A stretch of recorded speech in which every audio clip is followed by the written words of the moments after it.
Welcome to Benevolent Business, the podcast discussing how to build a business that positively impacts society, the community, the environment, employees, and much more. Brought to you by your host, Hayden Bloomfield, that's me, and producer, David Proud. That's me, and if you watch the video version, you can see my lovely lockdown hair. Same with me. So I was doing some networking this week, and it is the Kent Invicta Chamber of Commerce, and one of the members said about one of their clients is a gin company, and they're so sustainable that I think he said only once every 3 months they put out one black sack of rubbish. I wonder, in 3 months, what is in that black sack? It's like, given the waste material, what is it that builds up over 3 months that they haven't managed to... They haven't got that on their website. They got so basically they make a lot of their spirits from surplus produce from local farmers. Which is pretty good. So they say they specialise in fruit, brandies, rums, spirits. Oh, the company, by the way, is called Greensand Ridge. They're a Kent-based company. That's why we specialise in fruit, brandies, rums, spirits, where the raw materials are local to us and not suitable for supermarkets. You know, you get like the weird-shaped fruit and stuff. It's not even weird, it's just slightly less than perfect. Oh, can't have that at a supermarket. Yeah, like a straight banana. 100% renewable power. Wow. So powered by green electricity using an electric still instead of running gas steam boiler. It's more expensive but better for the environment, and I think that actually goes into what we're going to be talking about today with John Waddy, our guest, because he's trying to go completely plastic free. And that's another thing they're saying is they're also working towards zero plastic. But you've got something else you wanted to talk about. You had a book, didn't you, that you've just started reading? Well, yes, I have, David. Do you want to say what it is? Because it's no good for a podcast. No, yeah, it's Happy Sexy Millionaire by Stephen Bartlett, who has his own podcast, Diary of a CEO, so shout out to that. But yeah, this week I pre-ordered the book, so I'm learning all about being a happy, sexy millionaire, or the unexpected truths of fulfillment, love and success. So how far through it are you? I am 64 pages in. Yeah, but it might be a 100-page book. Oh, right. Yeah, it's a 262-page book. Okay, so you're a fair bit in. So how does that fit into like sustainability and the benevolent side of things? Benevolent side of things, as the sustainability is in your own lifestyle, in sustaining a healthy mindset. So it talks a lot about, well, it's the whole journey of Stephen. When he was younger, his ambitions were, he grew up in poverty, and his ambitions were to become a millionaire and have a Range Rover and a Lamborghini and a mansion. And as he grew and his wealth did as well, he ascertained all these things that he's strived to achieve and reach those goals, and in reaching them sort of realised that, oh, actually, it didn't achieve happiness. He thought that by getting all this money, by getting that Lamborghini and getting that mansion, he would be happy, but he realised it didn't bring happiness to him at all. And this book is the journey of a lot of what he talks about is gratitude. So it's the sustainability of your mindset and having that positive attitude and having achieving happiness. That's where the benevolence comes in as well. It's all around your own energy in the world and how you can help those around you and how you can become happier and more fulfilled. So that ties in quite nicely to a book that I've reread recently, which is The Subtle Art of Not Giving a Fuck by Mark Manson. have you read that one? No, I think I started reading it. It's incredible. It's really funny. Oh, really? Basically, the whole premise behind it is everyone cares way too much about absolutely everything nowadays. And you've only got so much brain space to be able to deal with it all. Yeah, so it's all about not giving a fuck about the things that you shouldn't and only caring about the really important things to you. But part of it, what he says is a lot of people have these goals of, I want to live in this size house, I want to be earning this much money, I want this car. And then they get to those goals and they're like, oh, okay, that hasn't actually brought me any fulfillment. It's not like what next sort of thing. That normally leads to a midlife crisis. So what he's saying is, instead of those goals, you should have ongoing goals that you never actually fully succeed at. So it could be, I want to be a more generous person, because as you get more generous, you can go, okay, what's the next stage to be even more generous?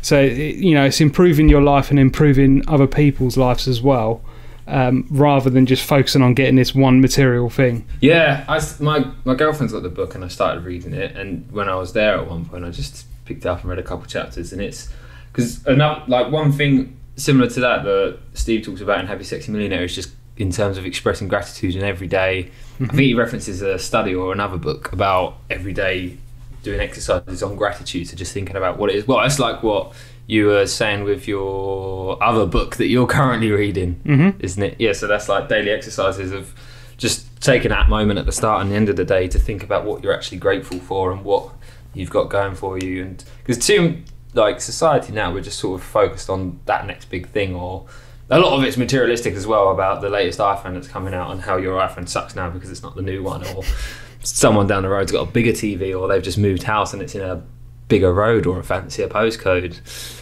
Whereas if we actually practice the art of being grateful for what we've got, because obviously we're very lucky to be alive. It goes a lot more scientific, a lot more deeper than that as well, because I work, one of my clients is a hypnotherapist, Ali Hollands, and so she's got the 3 P's of positivity, which I can't remember what they are right now, but the whole idea is your brain basically feeds off what you put into it. So if you put in negativity, then it looks for negativity everywhere, whereas if you put in positivity and remind yourself of your positive things, it fills your brain with like dopamine and serotonin and all the really good hormones, which picks your whole life up, your mood, the way you think, everything. So that's something I try and do. I need to do a bit more, but yeah, just write down at the end of the day, sit down and write what's been good throughout your day. I have a reminder on my phone every day or every weekday at like 6 o'clock. What does it say? Shows how good it is. I bloody ignore it. It goes off though while I'm eating breakfast, and I'm like, after my yoga, and it's today I'm going to enjoy X and I look forward to Y. So then I have to fit it in and say today I've even forgotten I just said it. Today I'm going to enjoy recording this podcast, and I look forward to having a beer this evening. Nice. My birthday. You said that the other book that I'm reading, which is High Performance Habits by, I'm not going to remember his name, but he also, it's going to be written in here actually, Brendan Burchard. I bet I said that wrong. But yeah, so a part of it, you can get the High Performance Planner, and the book's really good. It's about he's done studies on the highest performing people, and high performance can be anything. It can be a sports person, it can be business owners, anything. And so he's found the best habits to become a high performance person, and one of them is this daily planner. And every morning you got 10 steps to a morning mindset that you write down every day. So, and one of them, the number one is, one thing that I can get excited about today is, and that's exactly what you just said. Yeah. What's how many days through are you with that? How many days in a row? Well, I'm going through the book first, and I should finish that tomorrow, and then I'm going to start the planner tomorrow night, because you basically at the beginning of each week you do a weekly thing and then you do a daily, and then at the end of the day you got a journal as well, so you keep yourself accountable to what you're saying in the morning. So it's actual real stuff. There's one thing I want to revert back to that I almost want to challenge when you said about the P's of positive, and like with positive thinking and positive mindset, you fill your brain with dopamine and you bring positivity around you. I would say I'm a very positive person. I always seem quite bubbly and happy, and I've never really struggled with mental health issues as such, and just in general I'm always quite happy, but I still see a lot of negativity, mostly in other people. Yeah. So that's another thing. It's like giving a fuck. The other thing he says is it's okay to not be okay. It's not so bad anymore, but I know social media a few years ago is a lot of showing your best life. Everyone's having a great time. There's no time for sadness. Is putting forward not your true self, but your ideal self, and it makes everyone feel like they're not living up to everyone else's lives. I think that's changed a little bit now. I think because people talk a lot more about mental health and things like that. But you brought your book up again. Yeah. On that note, Chapter 4. Stop keeping up with the Kardashians. But yeah, it's tough because, as I said, if you're constantly thinking negative, if you you're focusing on that side of things, then that's what you're going to see. You're going to see more negativity. But it's all about getting in that habit of every day just taking 5 minutes and writing down the positive things, and then you start to notice the positive things more in your life. Exactly. And it's about focusing on what you have got rather than what you don't have. Because as well, like every human suffers with it. Hedonistic adaptation, the idea that you strive for this goal, and then when you actually achieve it, you have that rush, that feel good feeling, but it just wears off. Or say when you're striving for that, I don't know, that fancy TV that's you've seen released that's 70-inch and ultra HD and brings you popcorn even as you sit down on the sofa or whatever. But when you actually get it, you have it, you watch a movie, you think, oh, it's amazing, but give it 2 weeks, 3 weeks, 4 weeks, and you sit there and you go, oh, anyway. And suddenly you're used to it, and it's that hedonistic adaptation that as humans we can never be fulfilled that way. And the way to be fulfilled is helping others and exploring what you are grateful for. Well, that's another thing from Mark Manson's book, is he says you never stop having problems. Your goal should be to have better problems. So even like the highest earners, they'll still have problems. They'll just be different problems to yours, and they'll probably be easier problems. And happiness is actually having problems that you can challenge yourself to and overcome. Yeah. Well, as well, even on the subject of money, there's been numerous studies and discovered that earning more money can only affect your happiness up to, I think it's 70 grand a year. After 70 grand a year, doesn't change your happiness at all. And reverting back to me lovely book from Stephen Bartlett of Happy Sexy Millionaire, he says about with a number of billionaires he knows, they're actually more miserable than those he knows that aren't billionaires. And he, in one of his recent podcast episodes, he talks about in having a conversation with a billionaire he knows quite well, he actually envies normal people. He was saying about, he went round, I think this was like pre-COVID, went round his mate's house where he's married, he's got a kid, they've just got your average 3-bed semi-detached, they've both got jobs and they have the weekend off. And he went and he sat down with them, and they're just sitting there having a cup of tea on a Saturday morning or whatever it was, just chilling with them. And he just thought, he's so envious that they can just sit there and switch off and have this relaxation, because he's just always strived. He's always been so driven with goals and ambitions that he just can't stop. And he's built up this great empire. He's got vast sums of money. He's a billionaire, and yet he's envious of the fact that they can just relax, they can chill out. He's got all the money in the world, but he just can't switch off and he can't stop. So let's completely change the subject to the conversation and have a chat with this week's guest. On to John Waddy. Here we go. So welcome, John, to Benevolent Business. Thank you for coming on. Thank you very much for inviting me. No, thank you. It's our pleasure. So to kick things off, the Kentish Soap Company, can you summarise for us in 30 seconds what exactly that is? Yes, we're a small independent family-run business in Sittingbourne in Kent, and we make natural soaps, candles, bath and body products. And everything we do, we try to do with as much as an ethical and eco-focus as possible. My one question I've got is, why soap and how? Just how did it get into soap? Yeah, it's a great question, really. My wife started very much as a kitchen table business back in 2011, and she was a preschool teacher and was using a lot of commercial soaps, particularly liquid soap, and found her hands were getting very dry, with eczema and so on. Started looking into why that was, and realised what it was, and then started making her own soap. And then very much with friends and family, we sort of giving out soap, and realised that actually people wanted to buy it. So we went through all the various safety assessments that are needed, and started selling at farmers markets, largely around the county. And then after a few years, we were approached by the National Trust, and that was a bit of a turning point for us, really. And they wanted to sell our soap in some of their local properties in Kent. Realised that we couldn't work from home. You know, we were renting 2 storage units at that time, and my son had moved out and we were using his bedroom, and we built 2 workshops, and it still wasn't enough. So we decided to look around for some premises, and we found these premises in Sittingbourne. They were new.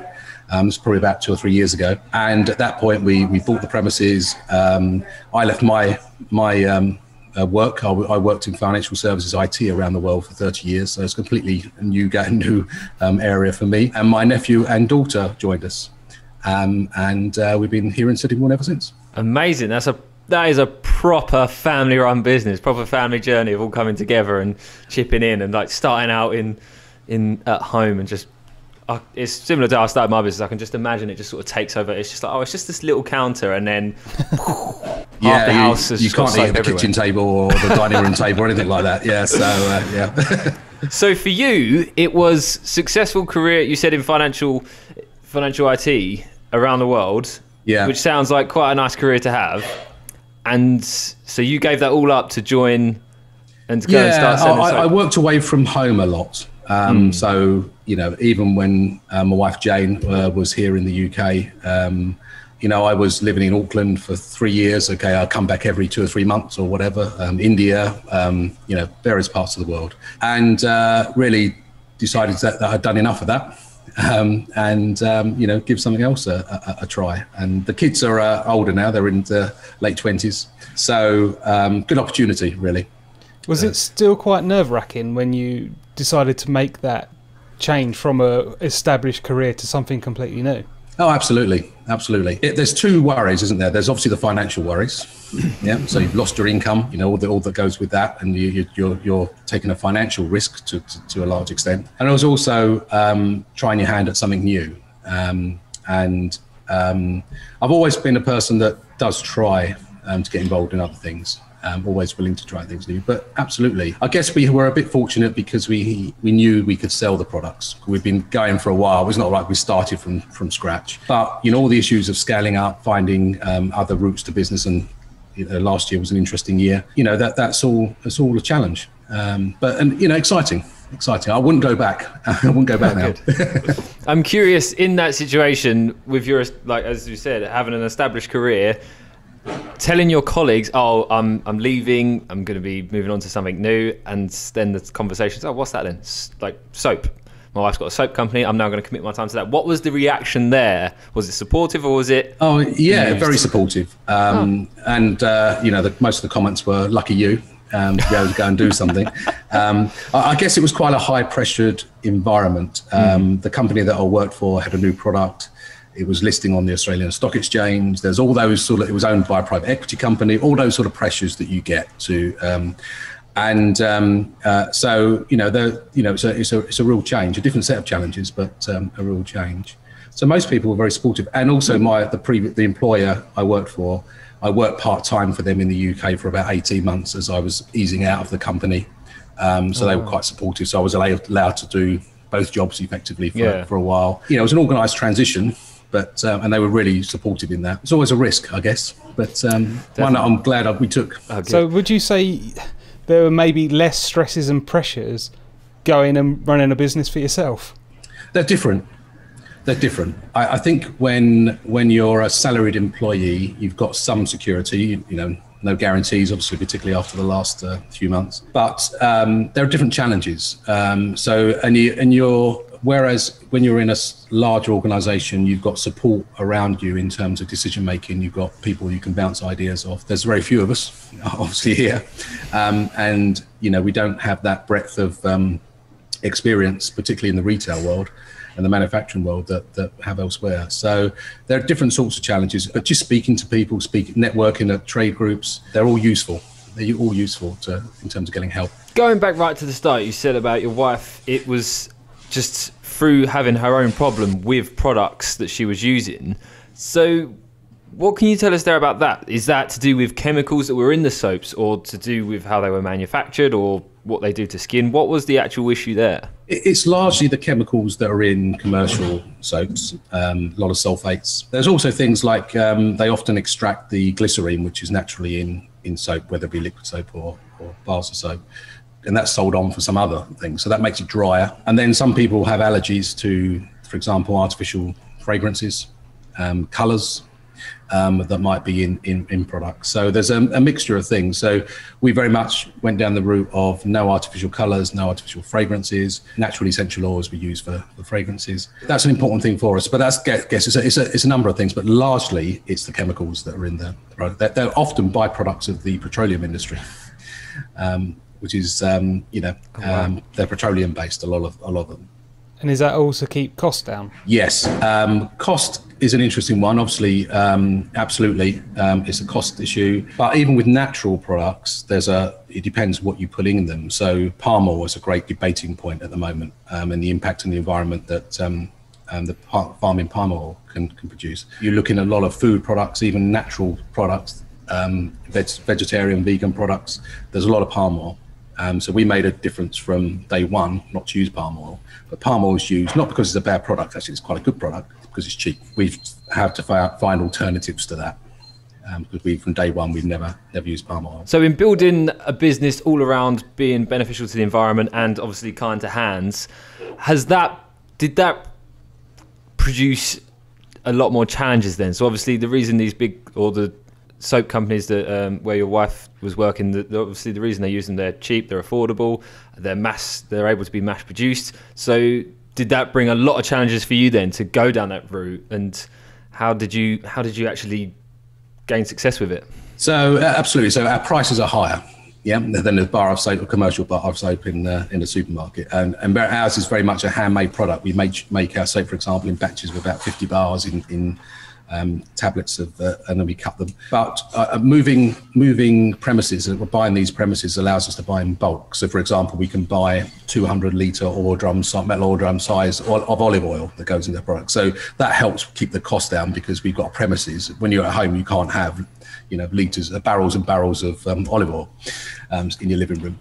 So that helps to keep the cost down. The biggest challenge is around packaging, and when I speak to a lot of businesses, packaging is always a problem. You think packaging easy, but we have made it an absolute goal and achieved a goal of having absolutely no plastic in any of our packaging at all. So that means we have products that are ready to go that we won't launch because we cannot find any alternative to the packaging without ordering in hundreds of thousands of quantities. So a lot of the leading edge technology, sugar cane and whatever, they're quite heavy in terms of volumes, and we're not at that volume. So even if you have a glass jar, there'll be a plastic seal probably in that jar. If you have a glass bottle for your soap, liquid soap, if you have that, it'd be a plastic dispenser, plastic pump. So trying to find that was very hard, so everything we do. So we've managed to find suppliers of glass bottles that have rubber seals. We largely use cardboard, as a packaging item for our product. We try to use eco-friendly ink. In fact, we do all the time. Everything we do is either fully compostable or recyclable. So the only non-compostable product that we use is the glass and a lid. We also have aluminium tins for some of our products. And aluminium is actually the world's most recyclable material. Most of it in today's use has been recycled, and it's recyclable an infinite number of times. So it's not unlike plastic, that typically the best plastic is going to be recycled 2 or 3 times. Aluminium could be infinitely recycled. It doesn't lose any of its properties. Most of the world's aluminium is not mined, it's actually recycled. So there's a really strong ethos there and foundation of sticking to eco-friendly packaging. So because you said there's actually products you won't release until you can find a way to package them. Absolutely, and they're mainly liquid type products because of the seals on things. So even a glass jar would typically have a plastic seal, and it's very hard and it's obviously more expensive to buy sustainable materials. So we could package it all in plastic and save quite a big cost. So you could take a view that if it's 95% not plastic, it's not plastic and it's good enough. Yeah, but we haven't taken that view as yet, and unlikely to. Having said all of that, there are, when we attend various trade shows and things to look at packaging options, there's a growing number of it was certainly a lot more innovation and a growing number of slowly reducing cost items, which means that sometime in the future, I think they will be more available. But if you're talking, the labelling on cosmetics is particularly stricter than food, and you have to get it right, and we have different product fragrance combinations, and when you start adding all those up, and you get a minimum quantity of each one of those, comes to a huge cost that we can't afford at our level as it currently stands. But I think as time goes on, I've been on a couple of working groups with the government in terms of the COP21 conference that's going on later in the year, and I think there's an appetite at that level to try and help small businesses by aggregating together some of these demands, so suppliers can provide them in a more sort of eco-friendly way. But yeah, so that we have actually 3 products ready to go that until we're happy, we won't release them. Wow, that is a strong determination.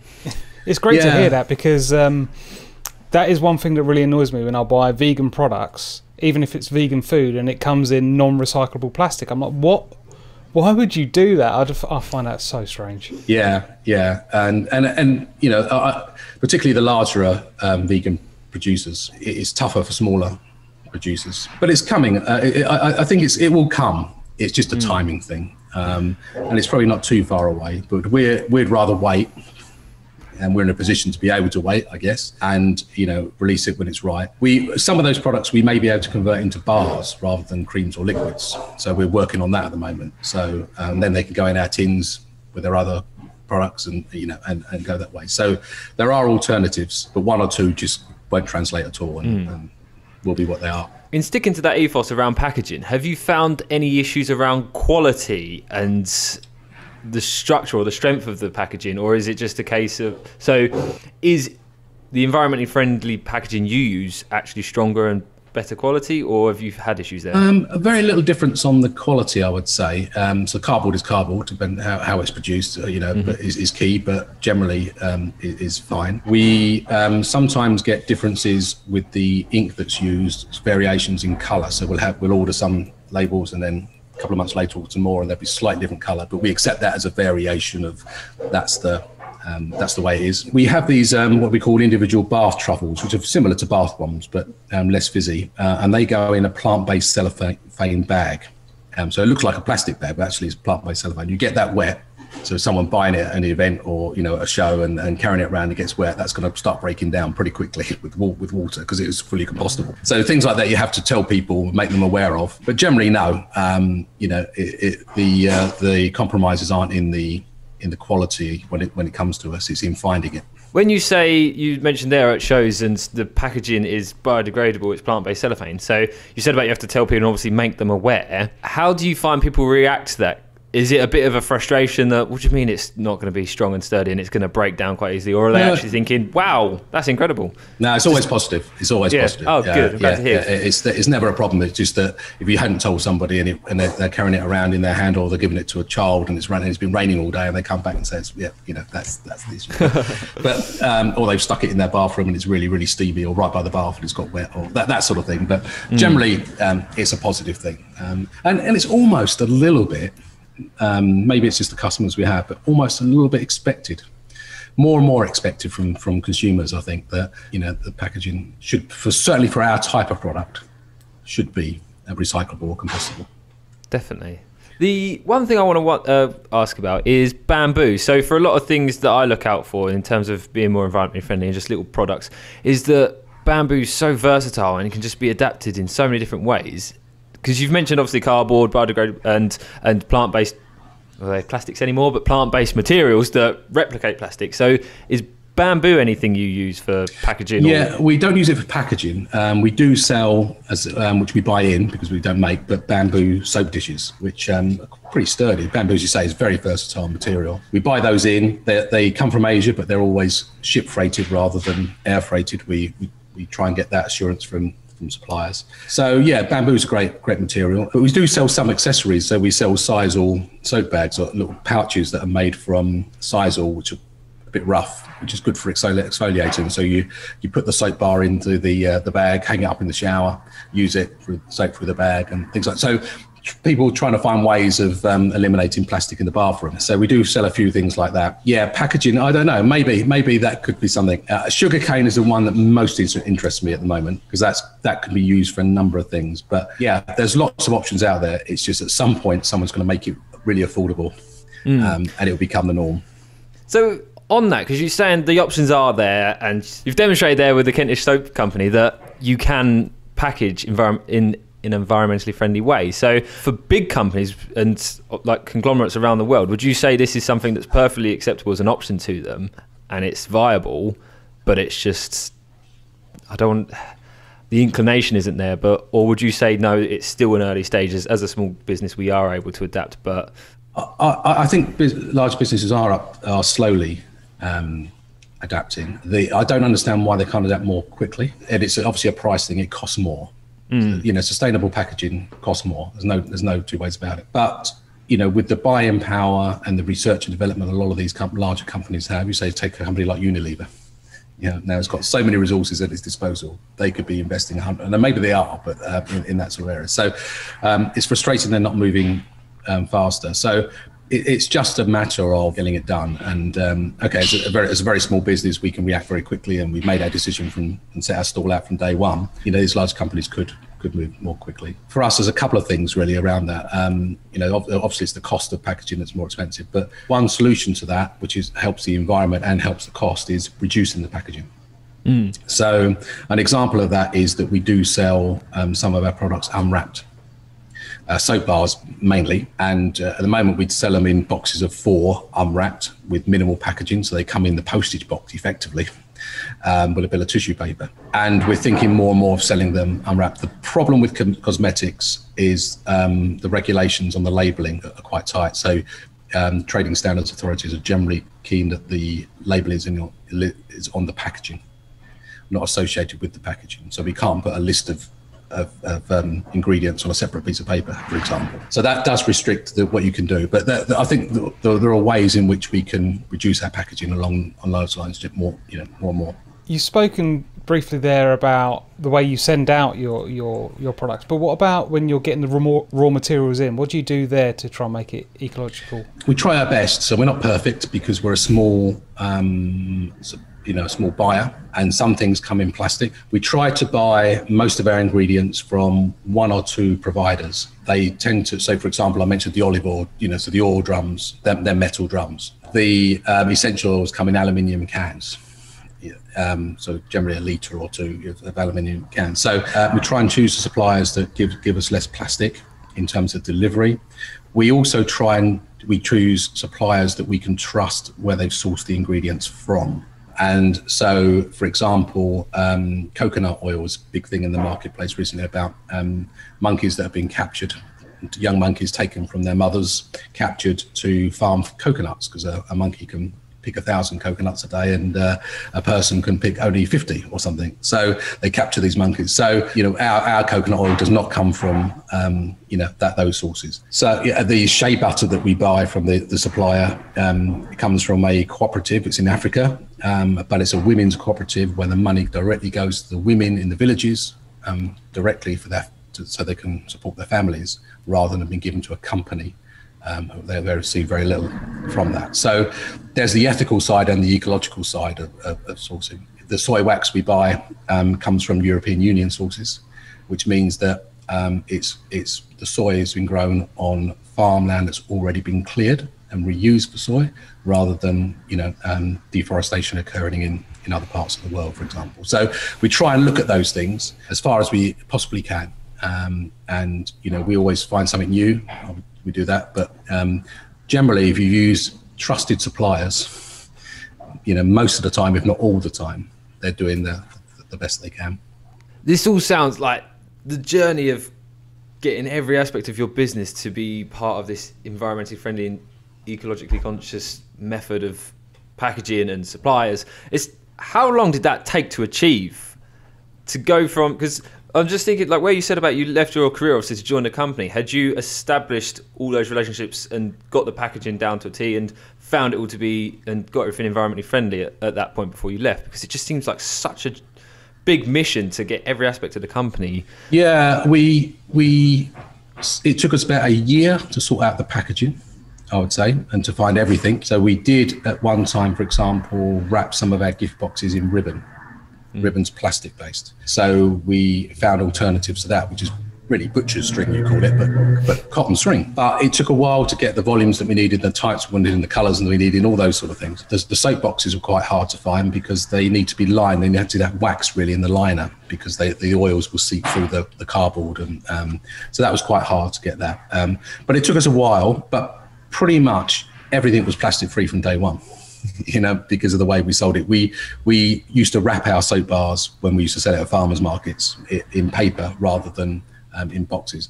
That doesn't work when you're selling to other businesses, particularly shops or whatever. It needs to be able to sit on a shelf safely, without people touching it and so forth. So they need to be boxed. So that transition was the thing that took us the year. So the suppliers that we used, we've used a number of them for some years, but some we've gone out and found, particularly the oils. We probably found about 4 years ago, the supplier, which is fairly new at the time. We've been using those since. So it's a long journey over. It's not over 3 years really. It's a journey over almost 10 years. But it's been an evolution. Well, there's some good examples there of small businesses like working together, collaborating to, as you said there, with the oil supplier. Good example of small businesses working together on this mission to be environmentally friendly. So that's good to hear of more stories of more companies that are leading that way. And with maybe not right now because of the circumstances around the world, but you offer workshops. So talk me through how that works and how that came about as well. So obviously you're manufacturing soap. At what point did you go, here's another idea, workshops? Well, that started with our relationship with Kent Wildlife Trust. And so we're a corporate sponsor and have been for a number of years. They were doing workshops and somehow, I don't know who had the idea, whether it was us or them, but jointly we had the idea of holding workshops there. So we developed a soap making workshop. It's about 3 hours, typically in the morning, where we teach people how to make natural soap. We use a method called cold process, which is a method that you basically make the soap and then 6 weeks later it's ready, it's cured. So that's how that started. And then when we moved into the premises here, that was a little bit more difficult to manage because there's lots of health and safety issues that you need to regulate, like ventilation and things like that. So when we moved in here, we hosted the workshops here, obviously not last year. I think February last year or probably a year ago was when the last one we did. So we generally have about 6 people that attend. We try not to have too many. We teach them the method. They make a batch of soap. We send it to them. We cut it the following day after the workshop. We send it to them a week later, and then 5 weeks after that it's ready to use, because natural soap goes through a curing process, largely a drying process, but some sort of pH movement as well. And so they're quite popular. They're always pretty booked, and we haven't held it for a year, and it's a bit sad, really. It seems like just this weird idea of making soap. It's just baffling to think, and just like this workshop around it, it's so interesting. And because it seems like something that's really quite pleasant to do. When I think of especially like environmentally friendly soaps and bars, they are quite visually pleasing to look at. There's something about it that's just so nice to see this block of a really nice pastel coloured bar of soap. Yeah, it smells amazing as well. And smells amazing. Yeah. It's a natural chemical reaction between a strong alkali and oils, and you can make soap with animal fat. So it's fats and oils really. So we obviously don't, because we're a vegan product company. It's that natural reaction, and you take in a couple of almost really liquids, put them together and gradually getting a custard quite tight consistency, which then hardens. And then you could add natural colours. We use natural clays largely as the colour, and then the fragrance on top. Yeah, it's a really interesting process to see happen.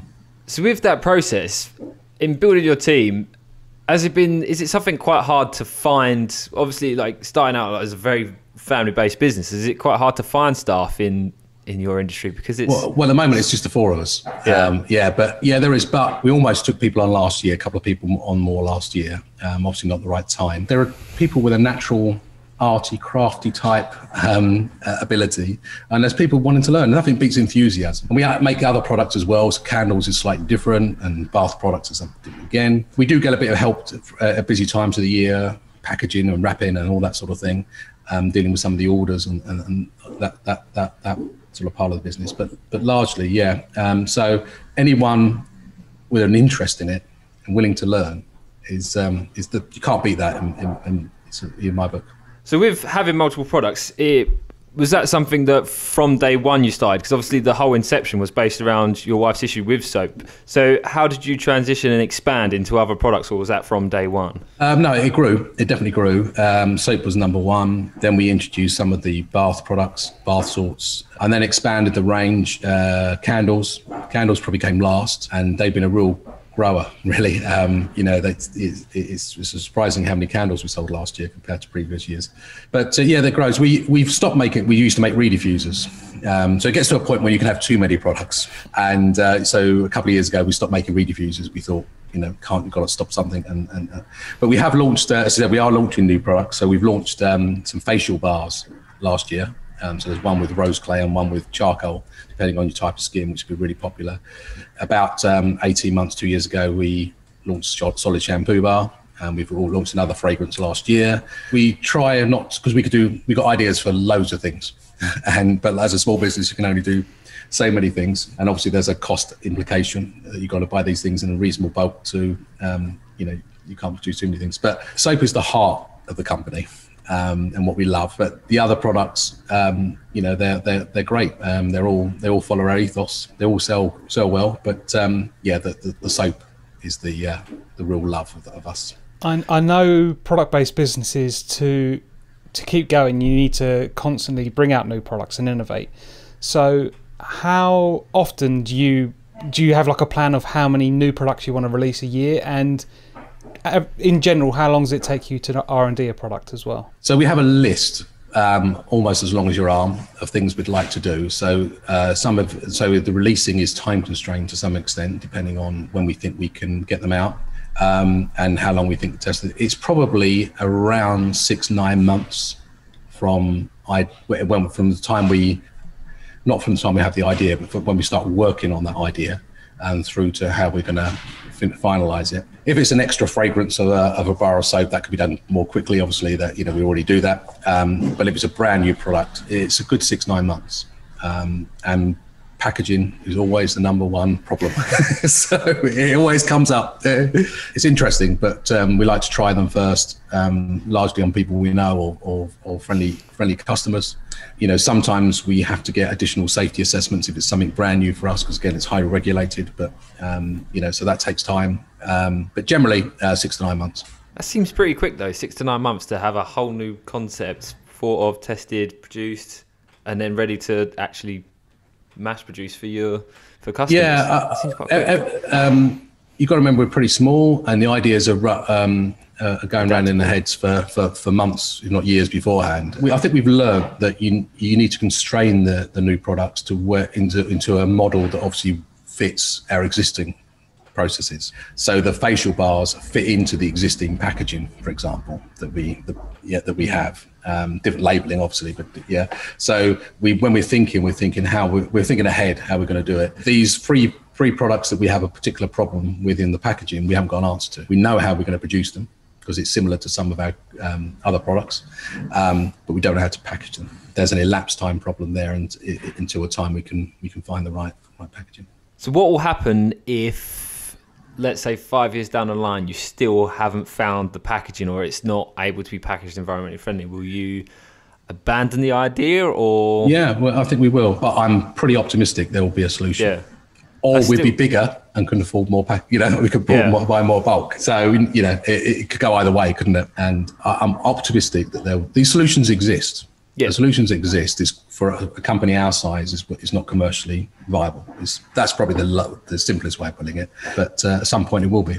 Wow. So there's no compromise, and that is such a firm belief and firm foundation of the company. Yeah, I think so. I mean, I can't see why it would be absolutely essential for us to compromise by releasing these new products. We can make more of our existing stuff, from a commercial point of view, but we'd like to, because we think they're good products. So there is a reasonably long list of things we'd like to do. As a small business, one thing I've learned particularly is don't start too many projects at one time. You never finish any of them. In fact, one might be too many sometimes, right? One project. But so we said shampoo bars first, then facial bars, and then on we go. So what is the best selling product? Is it still soap, or because you do subscription boxes as well? Yeah, they're pretty popular, getting more and more popular, and that's partly that's a great cost saving, but also again an example of minimal packaging, because they're not, the soaps aren't in boxes, they're in the postage box effectively. And that's good. We'd like to see that grow more, because we think that's great value, and we've changed the software which the subscription service ran. So we chose a bit of software at the beginning, wasn't really fantastic, had limitations. We've learned from that. We've changed the software so you get more flexibility in terms of how frequently you want your subscriptions. You can pause them, all those sort of things you'd expect, but we didn't have in our old bit of software. So we'd like to see those more popular. We'd like to increase the subscriptions to our other products as well. So soap is a strong selling product, but some of our bath products, like our solid hand cream, is pretty popular, and that comes in a tin. And you can you tip the whole hand cream out and rub it between your hands and put it back in the tin. So you can carry it around with you. So you know, for the days when you could travel around, that was quite good. But also we sell refills, and once you've got the tin, you can just buy the hand cream, things like that.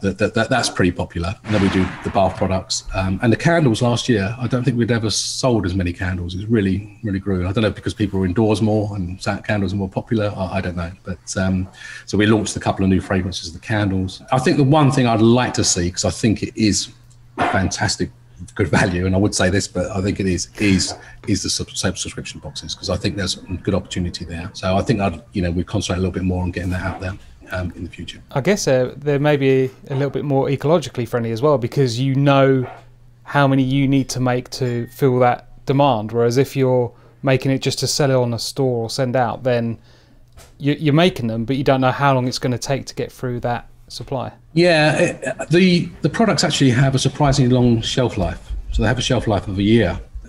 So we will sell out typically. What we do with the soap subscription boxes is we do a special scent that's unique to, so like a bit of a surprise scent, unique to the subscribers. But we know exactly how many to make for that, give or take and so we only make that special scent in the quantities that we need. But it is good in that sense. But the products have a good shelf life, so we don't find that necessarily a problem. And all the orders that we send out and the subscription boxes, we either use raw mail, because the postman's out and about anyway. So from a carbon footprint point of view, it's less than perhaps an independent courier.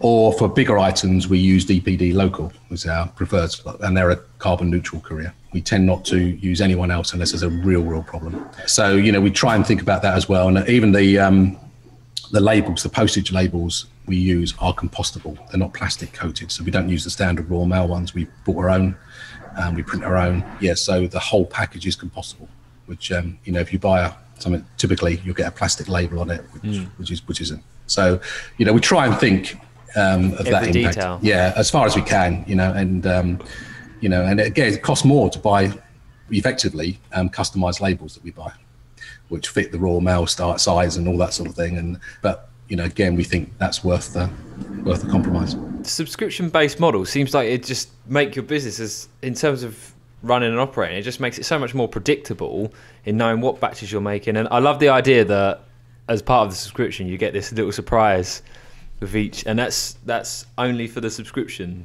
Correct. That's brilliant, and it just keeps that excitement and the interest there.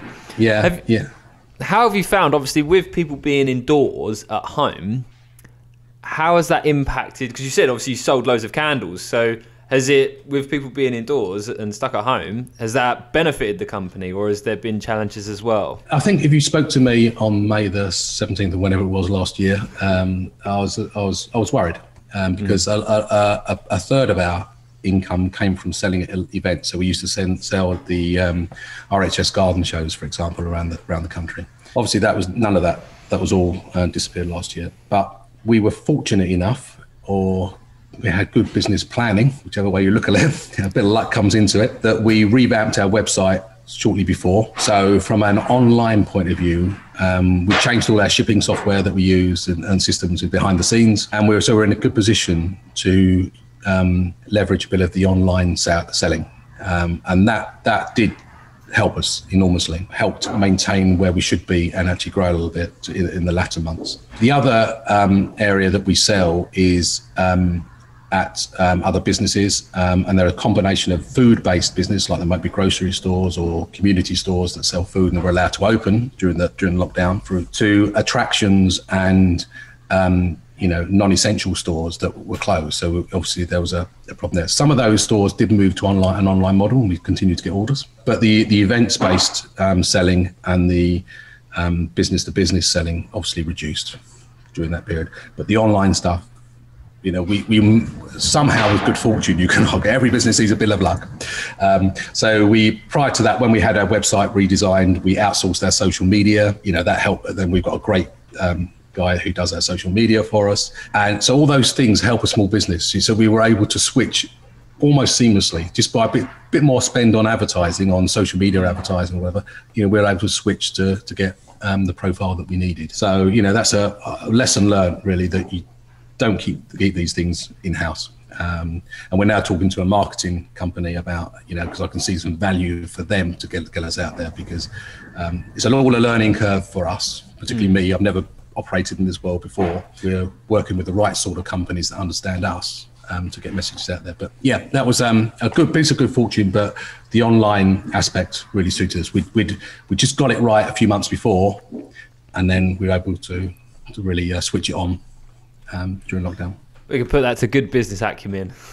Yeah, I'm not sure. Well, it was something that needed to happen. It was just the timing was perfect time. Yeah. With so many different things, like, it's been so clear throughout the conversation that there is this uncompromising determination that every aspect of the business will be environmentally friendly. No matter, it just seems like there is just so many large costs, especially up front, before it becomes mass produced.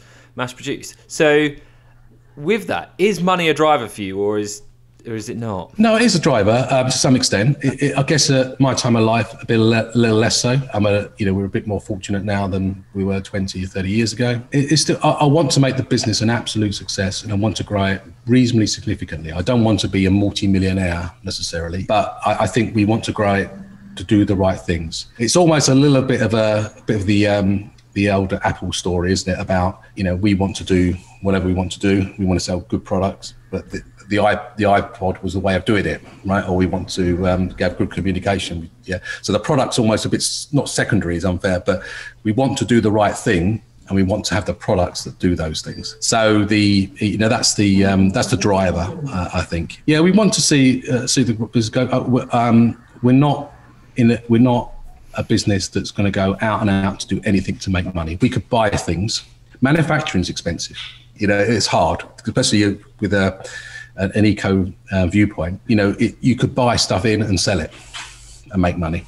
We're not in that game or that sort of area. We want to sell products we think are right, that are good for consumers, make us a little bit of money, and help do the right thing for the environment. So you mentioned there, in the future, you've got plans, not necessarily being a multimillionaire, but you've got plans with the company and having that impact. So what is the future of the Kentish Soap Company? How will you further impact, or what other challenges have you got to overcome? We've got, I think, two main goals for the sort of short to medium term. One of them is that all of the stockists that we have, pretty much all of them have come to us. We've not gone looking for them. So we've not had an active strategy of going out to stockists. And there are certain things that we're learning about. The packaging was the first thing we learned a couple of years ago that we need to do to support those type of business, particularly businesses that are smaller businesses like us, businesses like refill hubs. There's a lot of those that are growing up around, particularly in Kent, but around the country. So we want to be able to use some of the experience that we've had today and be able to sell to more stockists, because I think it's great getting our products out there. We always worried historically about the Kentish Soap Company, the Kent name within the company name, as whether that would restrict us to local selling. We found exactly the opposite.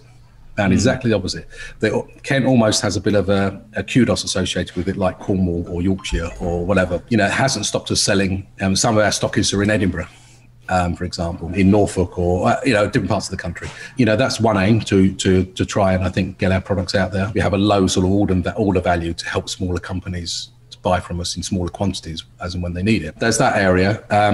We might have a look at some point selling outside the UK. Brexit's done us no favours.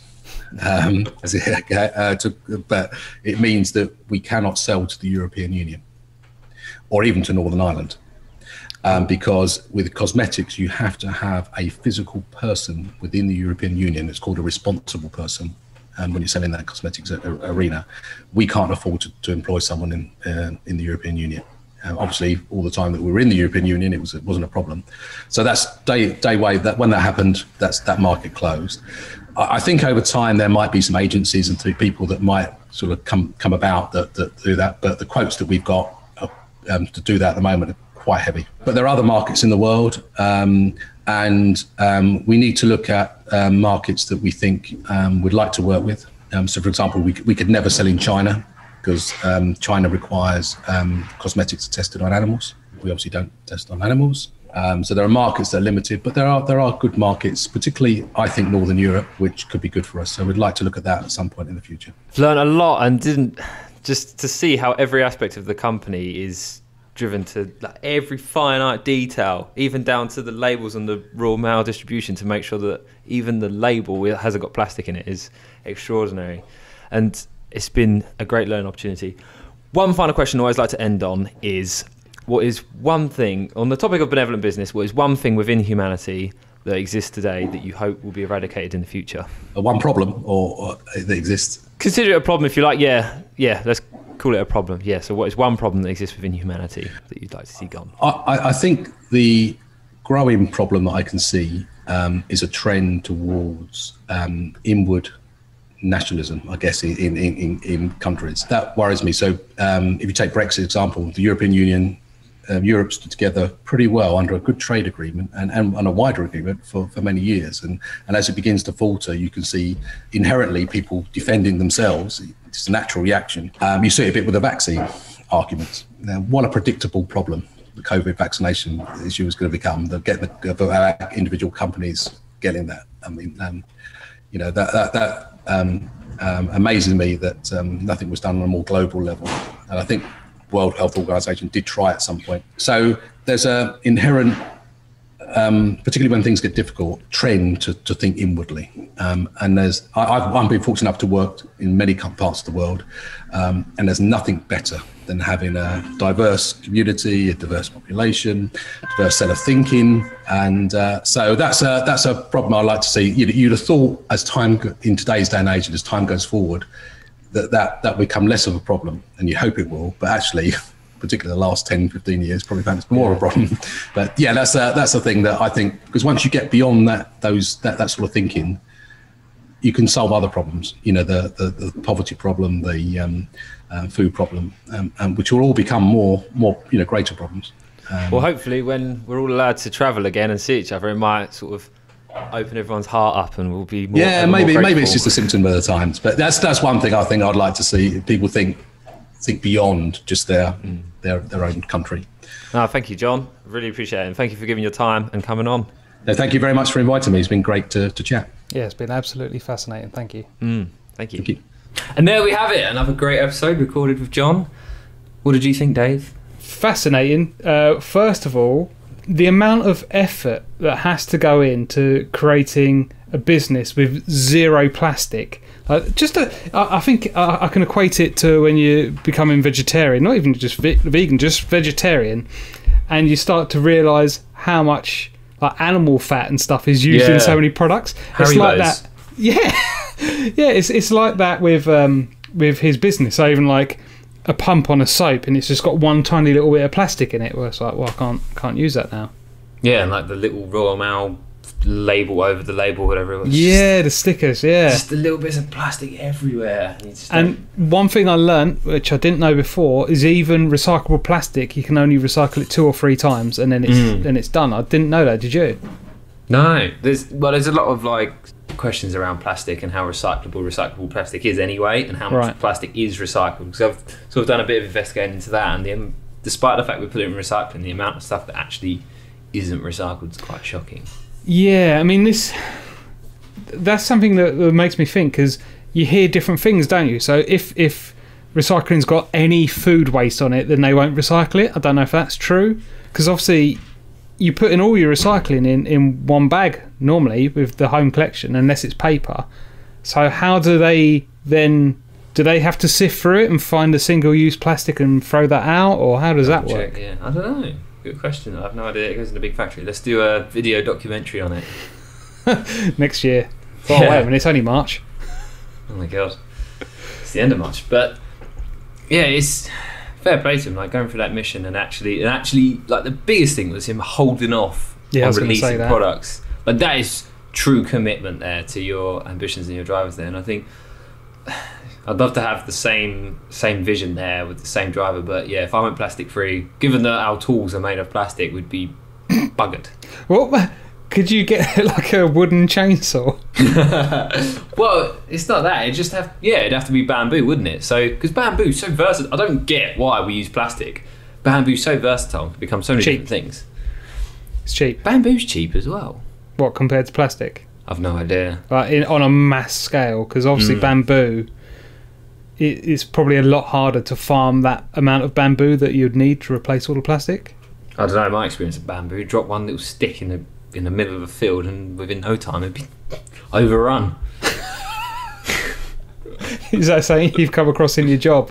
You dropped a bit of bamboo on a job site. You come back, it's like a forest. We've had gardens where they're like, yeah, we planted bamboo. We thought it'd be nice as like a little decoration in a pot, and then the roots get out of the pot into the ground, and it spreads. It goes under concrete. I've seen it before. It's different species of bamboo are at different levels of invasive, but I've seen bamboo rip up house foundations and come through. There was a customer I went to, and they'd had bamboo in the ground in this little flower bed, and it spread, and they had a concrete patio, and the concrete patio had started splitting, it started shooting up in between, and it was getting closer and closer to the house, and it was like only a couple of feet away. And That's insane. They had bamboo canes stacked up against the house that they'd cut down, and they were like 4 centimetres in diameter and 20 feet tall. They leant them up against the house, and it was against the top story window. Well, at least like they'll be like, well, we never need to use plastic again. We've got enough bamboo in our garden to last us a lifetime. Exactly. It's the fastest growing plant on earth. Oh, wow. So one thing is, like, you can look at a company like John's, and that can seem like a real big undertaking and a lot for a new business to take on. So I think next week's guest is really good for anyone that's looking to start their journey, because we're talking to Anthony Callias from Tree Points, and I think that's going to be a really good one for people who are looking to dip their toes in a little bit. Definitely, and in the journey of becoming more sustainable and environmentally friendly. So if people have got any questions or anything like that, how can they get in touch? They can get in touch with us, Dave, via social media platforms, so Benevolent Business Podcast on Instagram or Facebook, or you can reach out to us on LinkedIn. If you have any negative feedback, please get in touch with David Proud. If you have any positive feedback, get in touch with myself on LinkedIn. None so far. That's good. Or you can email me, hayden.bloomfield@hotmail.com. Until next week. See you next week.